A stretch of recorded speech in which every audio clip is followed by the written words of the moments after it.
JS travel বুকের নতুন আরেকটি ট্রাভেল ব্লগে আপনাদের সকলকে স্বাগত জানাই।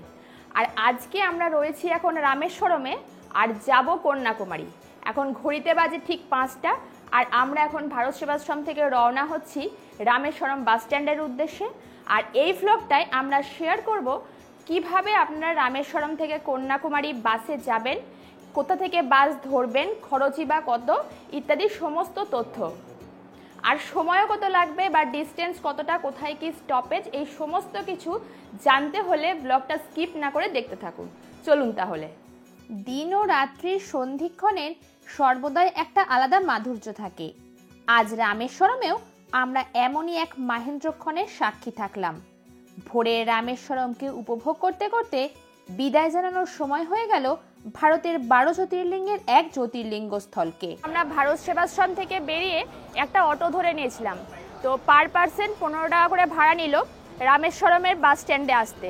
আর এটা হচ্ছে সেই বাস স্ট্যান্ডটা যেখানে আমরা মাদুরাই থেকে যখন রামেশ্বরম এসেছিলাম এখানেই আমরা নেমেছিলাম। তো এখান থেকেই আমরা কন্যাকুমারী যাওয়ার বাসও পাবো। আর এখানে টাইমিং হচ্ছে কন্যাকুমারীর বাসে সকাল 6টায়, তো 6:45 বাসটা এখানে দেবে আর 6টা নাগাদ ছাড়বে। তো স্থানীয় কিছু দোকানের কাকু বা দাদাদের কাছ থেকে জানতে পারলাম যে বাসটা নাকি এসি। তো এখন আমরা দেখিনি, যদিও বাসটা এখনো আসেনি। তো দেখা যাক, আমরা বাসে উঠি, তারপর শেয়ার করব কীরকম কী ব্যাপার। তো চলুন আমাদের সাথে ব্লগটা দেখতে থাকুন।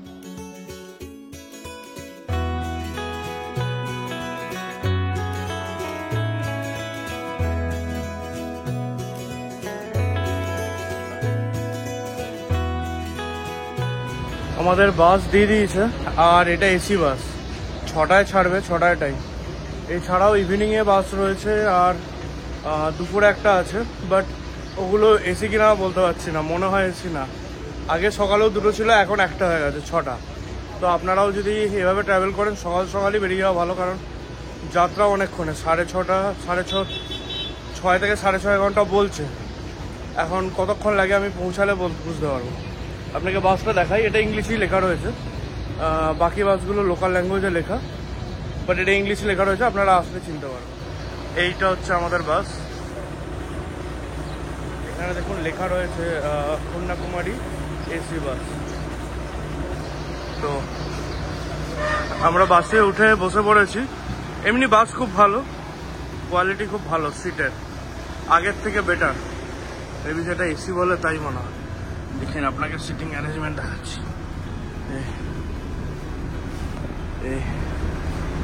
আর এদিকে 3 জনের, এদিকে 2 জনের সিটিং অ্যারেঞ্জমেন্ট। আচ্ছা, এটা প্রথম বাস দিনে আর এটা ছাড়বে 6টা। এছাড়া সেকেন্ড বাস রয়েছে 1:30টার সময় দুপুর, আর ইভিনিং একটা বাস রয়েছে 6:30 নাগাদ। আপাতত দিনে 3টে, আগে 4টে ছিল, সকালে 2টো, তো এখন একটা হয়ে গেছে। আর সন্ধ্যের, দুপুর আর ইভিনিংয়ের আমি শিওর না এসি বাস কিনা, মনে হয় ওই দুটো নন এসি। এই সকালেরটাই একমাত্র এসি বাস।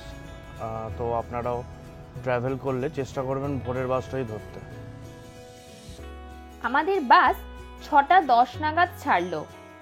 এখন আমরা অতিক্রম করছি সেই বিখ্যাত পাম্বান ব্রিজটি। তবে এখন আমরা খুব বেশি করে নন এসি বাসকে মিস করছি।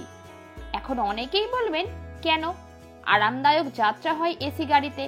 হ্যাঁ, এটা ঠিকই যে যাত্রার কষ্ট লাঘব করে এসি গাড়ি, তবে যাত্রাপথের সৌন্দর্য উপভোগকে বেশ বিঘ্নই সৃষ্টি করে। এই যেমন ধরুন আমাদের এই বাসটির কথাই, জানলাগুলো তাপমাত্রা নিয়ন্ত্রণের সুবিধার্থে কালো করে রাখা, ফলে এত সুন্দর যাত্রাপথ উপভোগ থেকে আমরা এখন বঞ্চিত। ওই বাসের ফ্রন্ট গ্লাসটাই এখন আমাদের একমাত্র ভরসা। এই বাসটি রামনাথপুরম হয়ে কন্যাকুমারী পৌঁছবে, মানে আগের দিন মাদুরাই থেকে যখন এসেছিলাম সেই বাসেও রামনাথপুরম হয়েই আমরা রামেশ্বরমে পৌঁছেছিলাম। এখন সদ্য রামেশ্বরমের আকাশে উজ্জ্বল কমলা রঙের সূর্যের আভা ছড়িয়ে পড়ছে। আর আমাদের মতো প্রকৃতি প্রেমিকরা সেই অপ্রার্থিব সৌন্দর্যকে ক্যামেরাবন্দি না করে যাব কোথায়? আর আমি যেমনটা সবসময় বলে থাকি, গন্তব্য যেমনই হোক না কেন, যাত্রাপথের সৌন্দর্য সর্বদা উপভোগ করা বাঞ্ছনীয়। এক্ষেত্রেও তার অন্যথা হবে না। রামেশ্বরম থেকে কন্যাকুমারীর যাত্রাপথ আমরা বেশ উপভোগ করছি। তার সাথে রয়েছে ভারতের শেষ প্রান্ত, 3টি সাগরের মিলনস্থল কন্যাকুমারী চাক্ষুষ্মান করার আলাদা রকম উত্তেজনা। সব মিলে এই বাসের সফরটা বেশ আনন্দদায়কই হচ্ছে।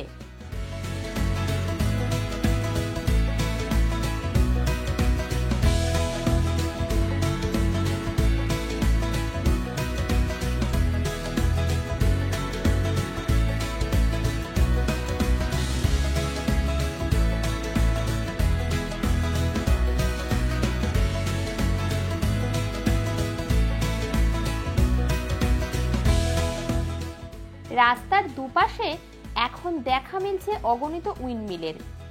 দক্ষিণ ভারত পরিভ্রমণের এটি একটি উপরি পাওনা বলা যেতে পারে। তিরুপতি মন্দির দর্শন করে ফেরার সময় তিরুমালা পর্বতে এইরকম বেশ কিছু উইন্ডমিল দেখেছিলাম, তবে কন্যাকুমারীর পথে উইন্ডমিলের সংখ্যা আরো অনেক বেশি।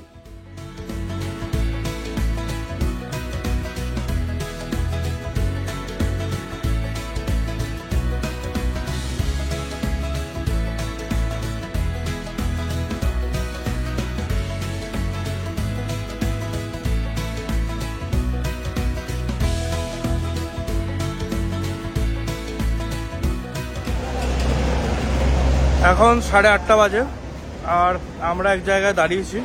বাসে আমাদের স্টপ দিয়েছে, 10 মিনিটের স্টপ আছে চা বা ব্রেকফাস্ট কিছু খাওয়ার জন্য। তো বাট 10 মিনিটে তো আর বেশি কিছু খাওয়া যায় না, তো জাস্ট চা খাবো আর দেন আমার বাসে উঠবো। বাস ভালোই যাচ্ছে, রাস্তা খুব ভালো, এমনি কোনো অসুবিধা নেই। এসিও ঠিকঠাক চলছে, বাট এখানের লোকেদের ঠান্ডা একটু বেশি লাগে, তো এসি খুব একটা বেশি কমানো নেই, বাট অসুবিধা হচ্ছে না, গরম লাগছে না। তো এই আর কি, আপাতত কফি খাচ্ছি, একটা কফি খেয়ে আবার বেরোবো।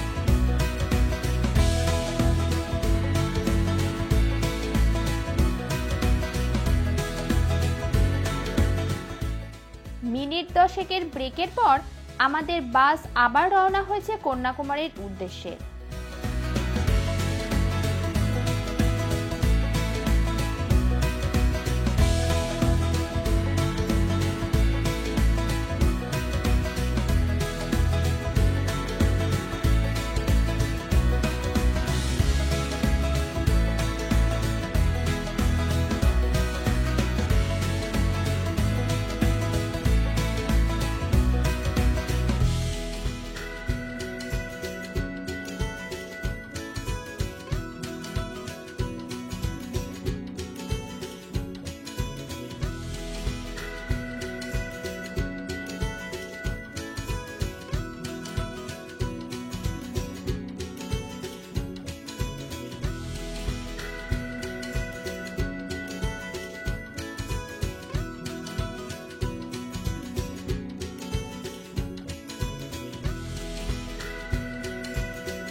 অনেকক্ষণ পর দেখা পেলাম সবুজে ঢাকা পশ্চিমঘাট পর্বতমালার, যার বিস্তার উত্তরে তাপ্তি নদী থেকে প্রায় 1440 কিলোমিটার জুড়ে দক্ষিণে কন্যাকুমারী পর্যন্ত।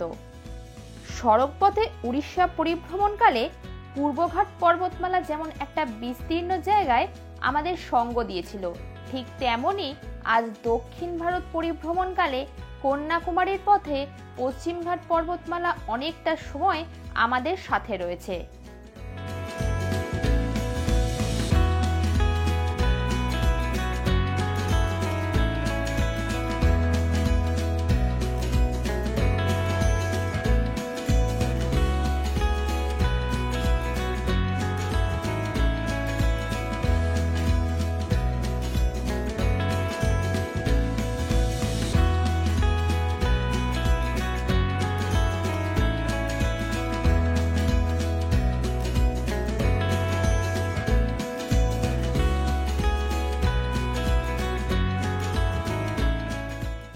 ইতিমধ্যে আমরা কন্যাকুমারীর খুব কাছাকাছি চলে এসেছি।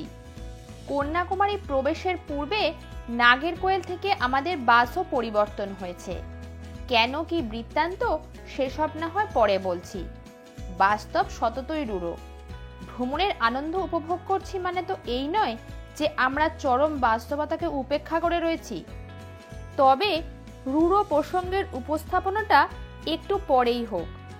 আপাতত কন্যাকুমারী শহরে প্রবেশের পূর্বে রাস্তার দুই দিকে সবুজের যে সুরমূর্ছনা, তা আমাদের সাথে খানিকটা আপনারা উপভোগ করুন।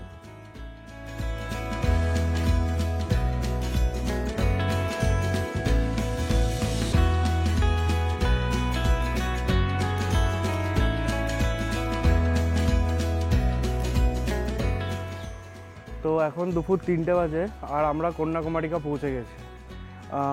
এতক্ষণ সময় লাগার কথা না, কারণ আমরা বাস ধরেছিলাম 6টায়, কিন্তু ব্যাড লাক, বাস আমাদের যে বাসটা আমরা আসছিলাম এসি বাস, ওটা খারাপ হয়ে যায়। তো নাগেরকোয়েলে ওই বাসটা ওখানে আমাদের ছেড়ে দেয়, দিয়ে অন্য একটা স্টেট বাসে তুলে দিয়েছিল। আর নাগেরকোয়েল থেকে এখানের ডিস্টেন্স হচ্ছে ওই আধ ঘন্টার মতন 20-25 কিলোমিটার। তো টোটাল বাসে ট্রাভেল করেছি আমরা আজকে 300+ কিলোমিটার, 300 সামথিং। আর এসি বাসের আমাদের কস্ট পড়েছে 360 টাকা পার পারসন। তো এই করে আমরা আজকে কন্যাকুমারিকা এখন 3টে বাজে। আর ভারত সেবাশ্রমে আমরা উঠেছি, বাট রুম আমাদের খুব একটা ভালো লাগলো না। খুবই ছোট আর খুব অপরিষ্কার। মেন কথা, ছোট হলেও থাকা যায়, বাট অপরিষ্কার হলে থাকা যায় না। তো তাই আমি আর দেখালাম না রুম। আর আমাদের তরফ থেকে যেহেতু রেকমেন্ড আমরা অ্যাটলিস্ট করছি না আমাদের দর্শককে, তাই আর দেখালাম না। কিন্তু এখানে থাকার বেস্ট অপশান হচ্ছে বিবেকানন্দ মঠ। এটা আমার সেকেন্ড টাইম, আমি প্রথমবার এসেছিলাম, আমি ওখানে স্টে করেছিলাম। ওখানে রুম সত্যি খুব ভালো। আর সেই সময় অনেক বছর আগে, তখন ওখানে ওই 500-600-এ পেয়ে যাওয়া যেত রুম। আর বিবেকানন্দ মঠেও রুম বুক করতে পারেন অনলাইনে, yatradham.org। এখানে গিয়ে আপনারা বিবেকানন্দ মঠ কন্যাকুমারিকার জন্য বুক করতে পারেন। তো আপাতত এই 3টে বাজে, খিদে পেয়ে গেছে। আমরা এখন যাচ্ছি খেতে, একটা পাশেই হোটেল আছে, খেতে যাচ্ছি। খেয়ে দিয়ে এসে ইভিনিংয়ে আমরা বিবেকানন্দ মঠেই যাব, বিকজ ওখানে এরিয়া খুব সুন্দর, মানে পরিবেশটা খুব সুন্দর, প্লাস ওখানে বিচ আছে। দেন ওখানে আমি লাস্টবার এসেছিলাম, আমার অভিজ্ঞতা খুব ভালো। ওখানে আমি ময়ূর হাঁটে চলে বেড়াচ্ছে এরকম দেখেছি একদম সামনে দিয়ে। দেন ওখানে পরিবেশ খুব ভালো, তাই ভাবছি আজকে ইভিনিংটা আমরা ওখানেই কাটাবো। তাই সবাই ওয়েট করছি, ও এলে একেবারে আমরা লাঞ্চ করে এখান থেকে বেরিয়ে যাব। দেন ইভিনিংটা আমরা বিবেকানন্দ মঠেই কাটাবো। তো দেখতে থাকো। তো আমরা ভারত সেবাশ্রম থেকে বেরিয়ে একটা অন্য হোটেলে বুকিং নিয়েছি, বিকজ ভারত সেবাশ্রমে যা বললাম আপনাকে, রুমের কোয়ালিটি খুবই নোংরা, ওখানে জাস্ট থাকা যায় না। তাই আমি এখানে এসে, আমার পেছনেই হোটেলটা দেখছেন, এই হোটেলেই আমরা রুম নিয়েছি। তো আমার এখানে পড়েছে, এখানে ট্যারিফ হচ্ছে 1000 টাকা নন এসি আর 1200 টাকা এসি রুম। তো আমি একটা এসি রুম নিয়েছি 1200 টাকায়। ঠিকঠাক ডিসেন্ট রুম, খুব ভালো রুম। আমি রুমটা দেখাবো আপনাদেরকে, আর আমি আপনাকে ডিটেলস দিয়ে দিচ্ছি। তার আগে একটু সামনে থেকে দেখিয়ে দিতে হবে। তো এই হোটেলটায় আমরা রুম নিয়েছি, এই হোটেলটার এই ফার্স্ট ফ্লোরে আমরা নিয়েছি। বেশ বড় হোটেল, এটাই রুম নিয়েছে। তো এইটা হচ্ছে কন্ট্যাক্ট ডিটেলস। আপনারা যদি আসবো মনে করেন রুমের জন্য, কল করে নিতে পারেন। আর এই হোটেলটা হচ্ছে একদম বিবেকানন্দ মঠের পাশেই, আমরা বিবেকানন্দ মঠেও গেছিলাম, ওখানে রুম পাইনি, তাই আমরা এখানে চলে এসেছি। পরিষ্কার পরিচ্ছন্ন, ভালো হোটেল। তো এই হচ্ছে কার্ড, এই নাম্বার দেওয়া আছে, আপনারা কল করে নিতে পারেন বুকিংয়ের জন্য। এটা হচ্ছে রুম, এটা আমাদের পড়েছে 1200 টাকা। এদিকে একটা জানলা আছে আর এইদিকে বাথরুম, কমোড আছে, পরিষ্কার বাথরুম। এখানে জিনিসপত্র রাখার র্যাক আছে, এখানেও একটা র্যাক, আর এদিকে একটা জানলা তো বললামই। খাটও খুব কোজি, ভালো খাট। আর এই হচ্ছে এসি, ডিসেন্ট রুম, ভালো রুম। 1200 টাকার হিসেবে তো আমি বলবো খুবই ভালো। আর এটা হচ্ছে বিবেকানন্দ মঠের পাশে, ওই রাস্তার ওপরে, ওয়াকিং ডিস্টেন্স। হ্যাঁ, এইটা হচ্ছে বিবেকানন্দ মঠের এন্ট্রি, আর এইটা একদম এই রাস্তার ওপরে। এই রাস্তাটা আমি নাম জানি না, বাট এই যে এই ফটকটা রয়েছে এখানে, বা যদি আপনি যে কোনো অটোওয়ালাকে বলেন বিবেকানন্দ মঠ বা আশ্রম, আপনাকে এখানে নিয়ে চলে আসবে। এখানে একটা অটো স্ট্যান্ড রয়েছে। চলুন ভেতরে যাওয়া যাক।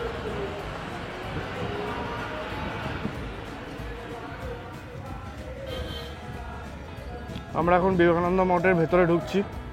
দেখুন এন্ট্রান্সটা কি সুন্দর।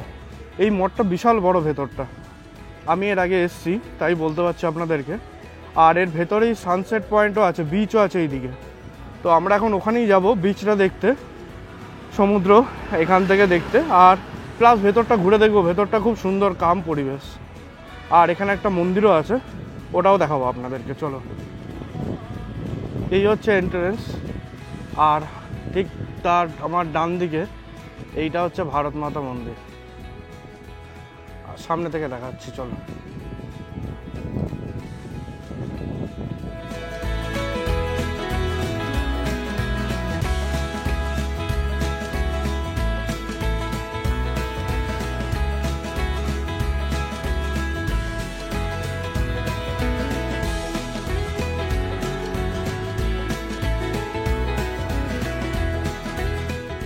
এটা হনুমানজির বিশাল বড় একটা স্ট্যাচু আছে, দেখুন। ভেতরে ভারত মাতা, আর মনে হয় রাম লক্ষ্মণ সীতারও আছে, স্ট্যাচু আছে, বিগ্রহ আছে।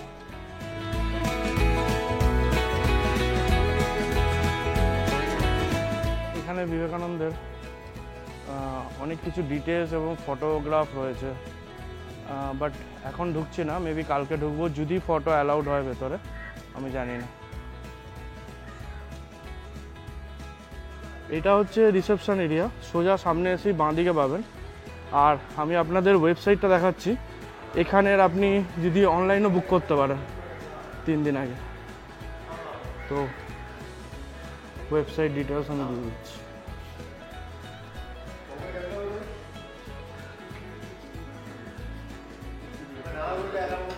এই যে যাত্রা BRMVKORG, এইটা।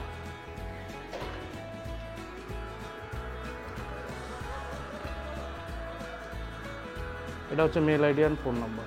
এবার আমরা রিসেপশনকে বাঁ দিকে রেখে সোজা এগিয়ে যাচ্ছি। আর এখানে অনেক থাকার জায়গা আছে, আপনি দেখতে পারবেন।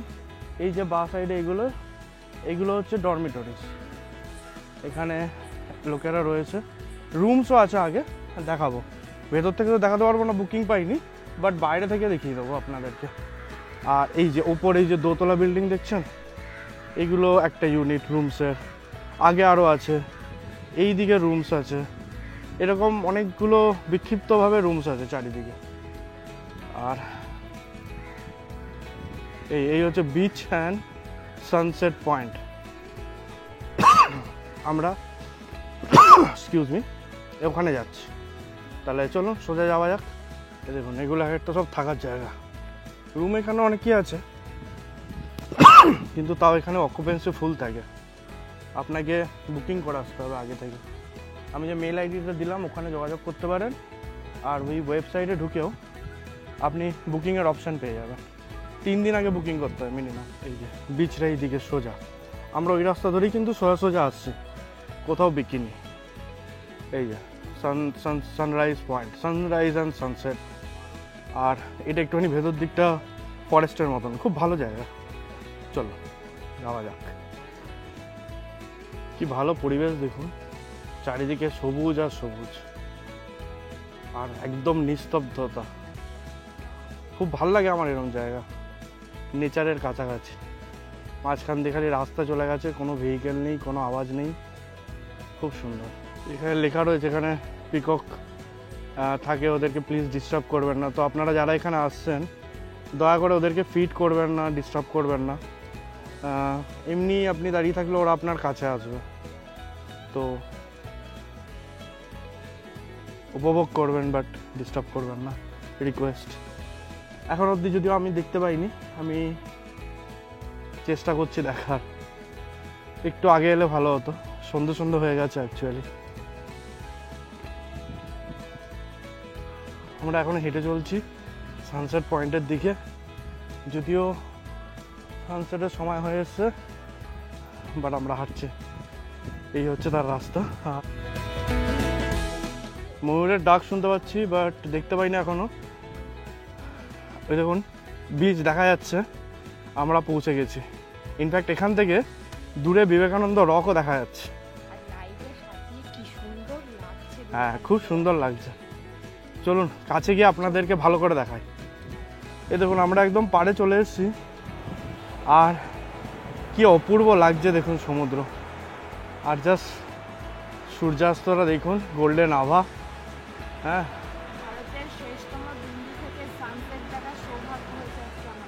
একদম। আর এই সেই হচ্ছে বিবেকানন্দ রক। আমি দেখছি জুম করে আপনাদের দেখানো যায় যদি। এই হচ্ছে বিবেকানন্দ রক। কালকে আমরা এখানে যাব। আর এই হচ্ছে সমুদ্র, এখানে কালো বালি দেখতে পাচ্ছি, আর খুব সুন্দর হাওয়া, যেরকমটা হয় আর কি সমুদ্রের ধারে। এদিক দিয়ে এলাম আমরা, এই ভেতর দিয়ে। আর চারপাশটা দেখাচ্ছি দেখুন, কি সুন্দর গোল্ডেন একটা আবহাওয়া হয়ে গেছে সন্ধ্যেবেলায়, আর কি অপূর্ব লাগছে।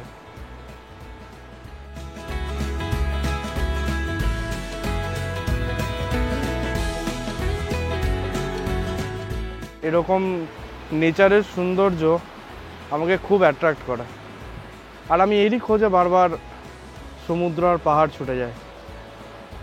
তার সাথে আপনাদেরকেও সাথে রাখি ভার্চুয়ালি।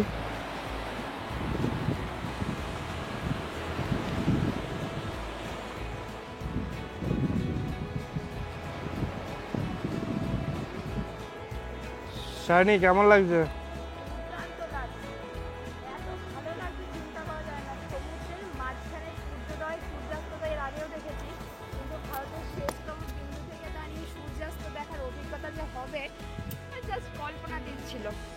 যাই হোক, এখন বেশ ভালো লাগছে, আমরা খুব এনজয় করছি। এটা রামকৃষ্ণ মিশনের মধ্যে দিয়ে মানে এসে মনে হচ্ছে অনেকটা প্রাইভেট বিচের মতো জায়গায় আমরা এনজয় করছি জায়গাটাকে। অসাধারণ নিরিবিলি, মাঝখানে মাঝখানে মানে প্রচুর গাছপালা, মাঝখানে মাঝখানে ময়ূরের ডাক, মানে মনে হচ্ছে একে জঙ্গল দিয়ে হাঁটছি, এদিকে সমুদ্রের গর্জন শুনতে পাচ্ছি। সব মিলে দুর্দান্ত অভিজ্ঞতা আজকের বিকেলটা আমাদের। সূর্যাস্তের সময় অতিক্রান্ত হলো, রাত এখন গভীর হচ্ছে, তাই আমরা এখন হোটেলে ফেরার পথ ধরেছি। তবে আজকের গোটা দিনটাই আমাদের নানান অভিজ্ঞতায় মিশ্র রকম কাটলো বটে। ভালো দিকটা হলো এটাই যে দিন ও রাতের সন্ধিক্ষণ তো গোটা একটা দিনে দুবার আসে, আর দিনের 24 ঘন্টার মধ্যে এই সময় দুটোর সব থেকে সুন্দর বলে আমার মনে হয়, যার প্রথমটা আজ আমরা উপভোগ করেছিলাম রামেশ্বরমে, আর শেষটা এখন উপভোগ করছি কন্যাকুমারী বিবেকানন্দ মঠ সংলগ্ন সি বিচে। যার রেশ মনের মধ্যে নিয়েই আমরা এখন হোটেল রুমের পথ ধরেছি। ফেরার পথেই আমরা এখন দেখে নিচ্ছি মঠের ক্যাম্পাসের মধ্যে থাকা গণেশ মন্দির, হনুমান মন্দির এবং ভারতমাতা মন্দির। আজকের ব্লগটিকে আমরা এখানেই শেষ করছি। আগামী পর্বে আমরা দেখে নেব কন্যাকুমারীর সাইট সিইং।